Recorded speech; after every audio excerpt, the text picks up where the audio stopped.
আসসালামু আলাইকুম সবাইকে। খুবই দুঃখের সাথে একটা খবর জানাইতে হইতেছে যে আশুলিয়া রোডে প্রতিনিয়ত এমন দিন নাই যে জ্যাম পড়ে না। ওদারও 30টা দিন এই রোডটার ভিতরে জ্যাম থাকবই। যত যাই হোক না কি লেগে জ্যাম থাকবই, যত ভালোভাবে পুলিশ করুক না কেন। কিছু কিছু ড্রাইভার এবং কিছু কিছু গাড়ির হেল্পারের কারণে এই বেশিরভাগ জ্যামটা হয়। এই জ্যামটা হওয়ার পিছনে হচ্ছে তারা লাইনটা সোজা রাখে না। তো আশা করি এই লাইনে যারা যারা গাড়ি চালান সবাই নিয়মটা একটু মাইনা চলে। আমরা সবাই এই দুই একটা গাড়ির কারণে পুরা রোড 2-3 ঘন্টা 4-5 ঘন্টার মতো জ্যামে পড়ে থাকে।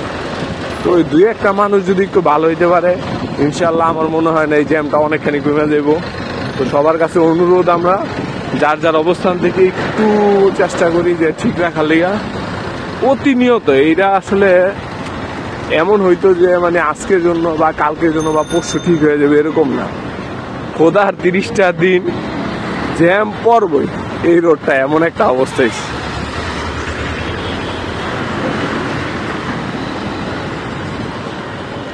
আল্লাহ ভালো জানে এই জ্যাম কবে ঠিক হইব।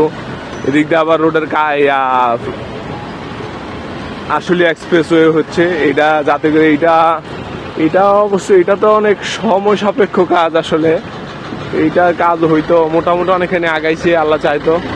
দেখা যাক, আসলে কিছু বলার নাই, কারে বলবো।